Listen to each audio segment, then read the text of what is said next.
તો નર્મદાની આપણે વાત કરી રહ્યા છીએ, જ્યાં જંગલની જમીન ખેડવાનો મુદ્દો ખૂબ જ ગરમાઈ ચૂક્યો છે અને હવે આ મામલે મુખ્યમંત્રી ભૂપેન્દ્ર પટેલને રજૂઆત કરવામાં આવી છે।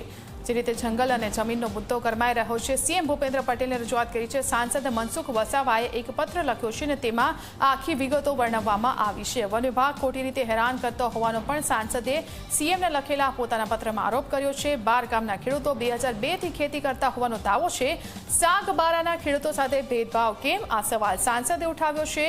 ભરૂચના સાંસદ મનસુખ વસાવાએ પત્રમાં લખ્યું છે કે આ જમીન સુરત જિલ્લાના ઉમરપાડા તાલુકાની સરહદને અડીને આવેલી છે અને ખેડૂતો વર્ષોથી તેના દ્વારા પરિવારનું ભરણ પોષણ કરે છે, પરંતુ છેલ્લા 2 વર્ષથી વન વિભાગ દ્વારા સાગબારાની આ ખેડૂતોને જમીન પર ખેતી કરતા ખોટી રીતે અટકાવવામાં આવી રહ્યા છે।